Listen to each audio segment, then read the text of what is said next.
ముగ్గు ఏ ఊరికెట్లా పెట్టు తీస్తా నీకు ఊరికెట్లా చేసిన లేదంటే ముగ్గు పిండి తెచ్చుకుంటుంది అంతే.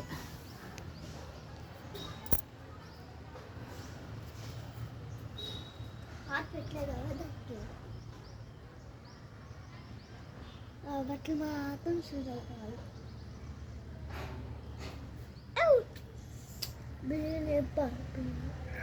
అవన్నీ నేను 20 రూపాయలు తెచ్చినా కదా